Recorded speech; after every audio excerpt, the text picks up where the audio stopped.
enlazado con lo social por el mismo confinamiento y también en la parte espiritual muchas veces.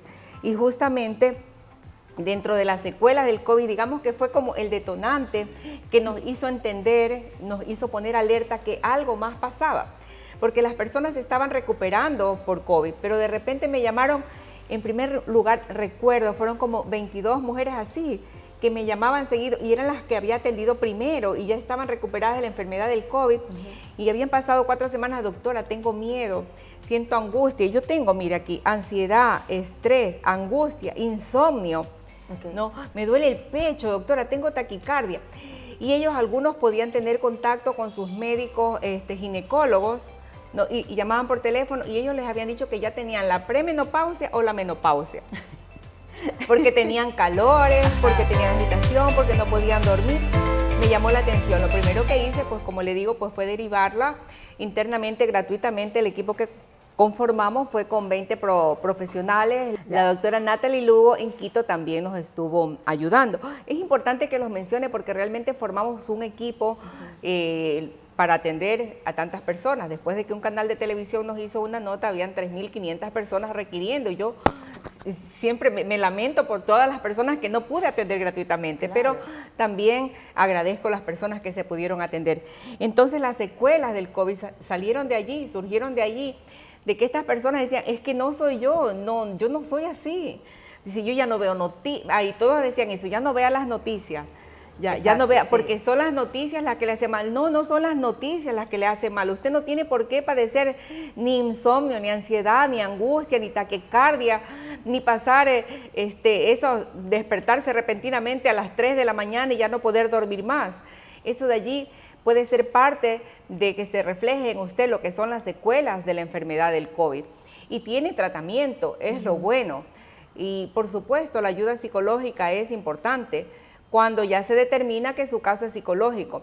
Pero para esta enfermedad y para las secuelas del COVID, yo le digo, no podemos tratarla como cuando hay una gotera en el techo, ¿no? Cuando hay una gotera en el techo, cae el agua y entonces usted se afana limpiando el piso, limpiando la silla, limpiando aquí, poniendo un balde para achicar, ¿verdad? Hace muchas cosas. Hay que ir a la raíz, ¿no? Hay que ir a la raíz de lo que ocasionan las secuelas y de esa manera usted ayuda, porque tenemos miles de pacientes que van por su cuenta porque se están automedicando, autodireccionando y buscan ellos por su cuenta a los especialistas de las diferentes áreas de acuerdo a lo que les afecta, ¿no? Si tienen taquicardia, si sienten que se desvanecen, entonces van al cardiólogo y hace el médico cardiólogo todo lo que hay que hacer al respecto, exacto, ¿no? Su ecocardiograma, empezando por su electrocardiograma, incluso mapeo de la presión, mapeo Holter, todo tipo de exámenes y los laboratorios. Finalmente le indica que su corazón no tiene nada, que está sano. Ese paciente entonces lo deriva muchas veces al psicólogo o al psiquiatra, pero el paciente, usted viera aquí el drama que yo tengo pacientes que yo he sido la médico número 23, que vienen con más de 30 recetas de muchos otros profesionales, ¿no? Y todavía padeciendo lo mismo. Por otra parte, si el paciente acude y no es un paciente ordenado, no es un paciente que siga las indicaciones, o sea, magia no hacemos, o sea, hay que trabajar. Exacto. En esta condición yo le devolvería, ¿no? Aquí sí toca poner cada uno nuestra parte de trabajo para lograr la recuperación. Pero una persona que tiene secuelas de COVID está poniendo todos los días de su parte para levantarse, para pretender llevar una vida normal. Así me lo dicen los pacientes, doctora, yo ya estoy prácticamente fingiendo tener una vida normal, desarrollarme normalmente en el trabajo. Y no es cierto, yo tengo angustia, yo tengo miedo, yo tengo pánico, tengo insomnio, no duermo, no tengo la presión que se me sube y se me baja. Y la presión arterial muchas veces tan alta que la presión diastólica la tienen más de 100. ¿No? La caída del cabello pues es evidente para muchos, pero no es lo más grave. La gastritis no es lo más grave. El trastorno hormonal que se presenta tanto en hombres como mujeres, que se refleja muchas veces en el trastorno menstrual, No, hay sudoraciones, hay hormigueos en los dedos de las manos, hormigueos en los dedos de los pies, hormigueo en la espalda, sienten un peso, eventualmente cada 3 semanas como que le duele la espalda, siente hormigueo, peso y le dan sudoraciones. Todo aquello amerita un solo tratamiento, una sola dirección de tratamiento. Es lo que le podría decir, no a la automedicación, porque desde el paracetamol, incluso en esta época de la pandemia, ya muchas personas conocieron que si lo utiliza indiscriminadamente va a afectar al hígado. Y yo les digo a mis pacientes, ¿la marihuana es o no es natural? Es natural. Entonces, como es natural, es buena. En la indicación precisa, en la indicación médica adecuada, pues es natural. Después de aquello ya pasa a ser incluso hasta una dependencia dañina, exacto, ¿verdad? Ajá. Entonces, eso no es natural. La lechuga, en cuanto a la alimentación, la lechuga, ¿eso no es natural? ¿Eso no es buena? Bueno, la vamos a lavar bien. Hablemos de una lechuga limpia, ¿no? Sí. Que no tenga parásitos, amén. Hablemos de una lechuga limpia. Su organismo, nuestro organismo, no tiene un espacio para organizar, para guardar lechugas, sino que en un solo lugar y de una sola manera guarda los excesos. Y si usted se come 7 lechugas y solamente tenía que alimentarse con una lechuga, entonces ese exceso se va a transformar en grasa. Y eso es tóxico para nuestro organismo. Evidentemente, pues, se lo digo como médico porque se nota que me he comido algunas lechugas de más. Doctora, yendo a este tema de secuelas, quiere decir que a raíz de ver todos los efectos psicológicos, en base a eso empezó a tomar en cuenta las secuelas. Sí, en base a eso, porque las primeras personas que se rebelaron, porque eso fue, doctora, es que me dijeron por teléfono, porque estábamos incomunicados de muchas formas y yo los atendía gratuitamente y me llamaban, doctora, es que no es la menopausia, es que no es la premenopausia, yo tengo 35 años, doctora, ¿cómo me van a decir que esto es la premenopausia? Yo tengo 38, doctora, esto no es la premenopausia. Doctora, si mi mamá parió hasta los 48 años, ¿cómo me van a decir que yo ya a los 40 tengo, esto no es la menopausia? Entonces, usted tiene la sintomatología, usted exacto, tiene el miedo, usted tiene el pánico, usted tiene la ansiedad, la angustia, pero usted sabe que no es usted. Hay esa sensación interna que dice, esta no soy yo, o sea, esto no tiene una causa. No, y debo buscar ayuda y debo buscarle la solución. No debemos resignarnos y conformarnos, es que ya el COVID me dejó así. Es que desde el COVID es que me duelen las articulaciones. Es que desde el COVID es que se me hormiguean los dedos de las manos. Pero una de las cosas más importantes es la afectación psicológica. Y muchas personas, recordemos que tuvieron pérdidas familiares. Entonces esa tristeza, ese luto, luego se confundía con una depresión, pero luego como que a los 3 meses la misma persona dice, pero no, o sea, yo sé que sí, me duele, me afecta, exacto, pero yo ya quiero estar, yo ya siento que ya puedo estar mejor y sin embargo siente angustia. Y hay que diferenciar qué cosa es, por ejemplo, el dolor de pecho con la angustia. La ansiedad, el estrés, la angustia, parece lo mismo, ¿no? Entonces exacto, ¿Y por qué está escrito allí como que parece que estuviera repetido? Es porque yo quiero diferenciar y agrupar lo que el paciente siente. Entonces, ansiedad, me siento como ansioso, no sé, como que quiero algo y realmente no sé qué es, o sea, no sé, como que quiero comer, como que quiero, no sé, algo pasa conmigo. Usted nota que algo pasa, está como ansioso. Exacto, hasta allí. Estrés como que debe dinero y ahora qué haré y sí, no puedo pagar y como que y tiene un pensamiento recurrente y ahora cómo será que pago esto, cómo será que hago este examen que ya me tiene mal, me tiene estresada. Es como que se focaliza en un solo pensamiento, en un solo grupo de cosas, ¿no? Y la angustia, mire cómo le estoy diferenciando, porque de esta manera es como los pacientes lo expresan. Yo aplico mi conocimiento médico, aplico propedéutica, semiología, todo lo que se necesita para lograr el diagnóstico del paciente, pero el paciente no quiere saber de palabras difíciles, no quiere saber que yo me voy a lucir diciéndole a usted lo que tiene es una cefalea en racimos. ¿En español? Dolor de cabeza. Ok. No, que le hormiguea y le hinca, o sea, es diferente. Mira, la angustia, como le decía, La angustia, ¿cómo la expresan los pacientes, doctora? Es como que si yo estaba dormida y de repente tuve un sueño y pensé en mi hija y mi hijo, o alguien, como que a alguien de mi familia le va a pasar algo, y tengo aquí como una angustia, así lo refieren. Y yo por eso lo tengo que anotar. Parece repetido, parece lo mismo, pero al entender del paciente, él siente desde allí un abanico de formas de cómo explicar lo que cada quien siente.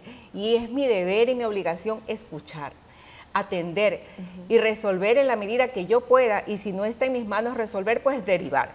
Doctora, ¿cómo fue todo ese análisis para saber, dependiendo de qué semana, qué secuela uno trae, cuántas secuelas ya ha visto? Porque eran hace un par de meses, creo como 30, ¿ya mismo llega a cuántas? No, la verdad es que están escritas como 56, okay. ¿No? Porque usted separa en terminología médica, y la terminología médica, supongamos que no es una secuela, pero supongamos, cuando usted habla de la pérdida del gusto y pérdida del olfato, o sea, lo menciono en una sola línea, pérdida del gusto, pérdida del olfato, hay una afectación neurológica.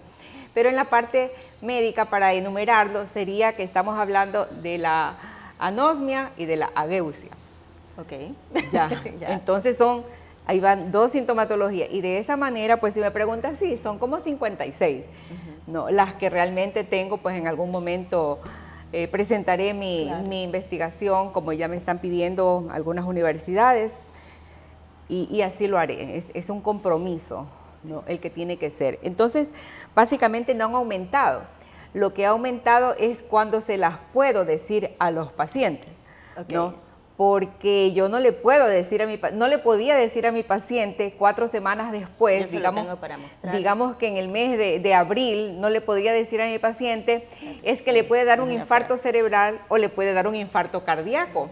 Usted se imagina en esa época que vivíamos en la cuarentena, sí, en esa presión, cuando teníamos un corazón que yo les hacía, tengo así una cantidad de electrocardiogramas que les hice a todos los pacientes porque yo quería comprobar qué estaba pasando con sus corazones, no si sus corazones eran los afectados, porque la sintomatología era demasiado similar entre personas que no se conocían y que estaban en lugares tan distantes.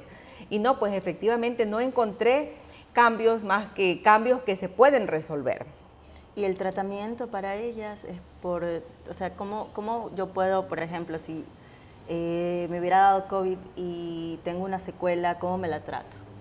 Tiene que venir con la doctora Daisy Avilés. La doctora Daisy Avilés va a aplicar lo que le decía hace un momento. La dejo por acá. No, la propedéutica, la semiótica, okay, para poder analizar su caso, porque aunque se parezcan, afortunadamente no todas las personas tienen todo ese grupo.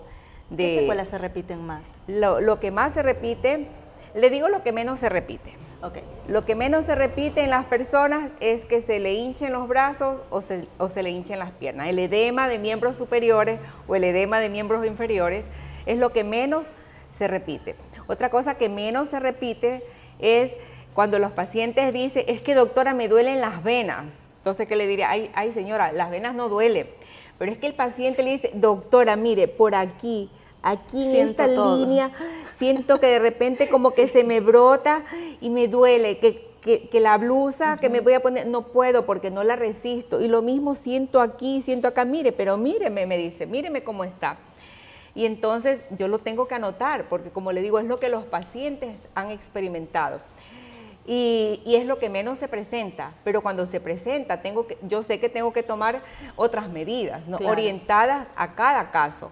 Y tengo que verificar el funcionamiento y estado de otros órganos de acuerdo al caso. Es lo que le pudiera decir. Lo demás, angustia, estrés, insomnio, dolor en el pecho, dolor en el área del corazón, la garraspera, que si escupes algo blanco o espumoso. La congestión nasal es algo terrible, como la congestión nasal se presenta. Y hay muchos que han venido aquí, doctora, es que me operaron, dice, me encontraron que tenía los cornetes inflamados. Yo creo que uno de los exámenes más económicos que se debería hacer para las secuelas del COVID, hágase una radiografía de senos paranasales y va a encontrar que tiene la inflamación de los cornetes. No, siente que la nariz la tiene tapada, pero no hay mocos. No hay mocos, no va a escupir, no espere esa tos de la que se hablaba al inicio. No existe. Raro es el paciente que presenta verdaderamente una tos con flema en COVID o en secuelas de COVID. Raro, existe. Raro. No, ni siquiera los asmáticos que tienen mayor cantidad de fluidos o los que tienen antecedentes alérgicos, ni siquiera ellos. ¿Por qué hablo de esa manera? Porque ya casi 105,000 pacientes que se acercan a 112,000 pacientes, me siento yo en el compromiso y en el compromiso profesional de mencionarlo, de no guardarme la información, de compartirlo, de alertar. Eso es lo que sucede. Así que se presentan casi todos. Para que la doctora diagnostique a una persona con secuelas de COVID, esa persona no es que presenta, uy, se me cae, doctor, el cabello, son secuelas de COVID. No es suficiente. Yo tengo que hacer su análisis y tiene que presentar más de 10 sintomatologías de las que están señaladas para poderlo clasificar como un paciente con secuelas de COVID y que recibe el tratamiento adecuado. Pero si hablamos de una persona que, por ejemplo, tiene insomnio, aparte tiene miedo, tiene pánico, tiene temblores, no, entonces hay un órgano más afectado que puede ser área neurológica, entonces tengo que hacer las valoraciones adecuadas. Y las personas muchas veces vienen aquí, ya se han hecho encefalogramas, se han medido trastornos del sueño, le han hecho muchas cosas, vienen con maletas de exámenes. Ya, y algunos dicen, he vendido esto, he vendido lo otro, para poderme atender. Realmente todo el mundo dice que el que cae con COVID lo que más hace es gastar dinero, que es muy costoso. Doctora, usted topó un tema sobre la hinchazón de manos y pies, que eso se decía mucho que le ocurría a los niños que tenían COVID. Claro, recuerdo tanto en la época en que usted, bueno, está conociendo el consultorio, en la época que erupcionó el volcán, la primera vez creo que fue, estábamos justamente aquí en la consulta y no había pasado ni una semana, ¿no?, que hablaban los noticieros, las noticias decían Kawasaki, los niños, los hospitales están llenos con niños con Kawasaki, y entonces yo tenía los pacientes enfrente mío, o sea, y mis pacientes, y por eso mi consulta es de una manera distinta, porque yo lo que le digo a usted no la quiero convencer a usted, porque quiero creerle lo que a usted le pasa, ¿no? Y entonces, y las otras personas aquí también decían, a mí también, a mí también y a mí también. Y entonces recuerdo unos pacientes que decían, doctora, míreme, estas erupciones en la piel, y a mí que se me ha hinchado aquí, que se me ha hinchado acá, entonces yo también tengo Kawasaki. ¿Ya? Entonces no era Kawasaki. Yo les decía a ellos, no sé cuánto tiempo se demoren, no sé a quién llamar, a quién decirle, eso no es Kawasaki. Esos son ya las secuelas del COVID que incluso da en los niños. Ya, imagínense, los niños tienen un poder de recuperación, de regeneración celular tan grande que superan esta enfermedad, superan el COVID y muchas veces superan la secuela. Pero es responsabilidad nuestra hacer valorar a nuestros niños para ayudar a su organismo, porque ese organismo se necesita para toda la vida, se necesita, no sabemos para qué enfermedad futura y debemos estar lo mejor posible. Entonces, eso se relacionaba con el Kawasaki, fue justamente en esa época y después ellos dijeron, no era Kawasaki. Pero no es una afectación rara porque también hay un salpullido que se presenta, que entonces va a un país y dice, es el...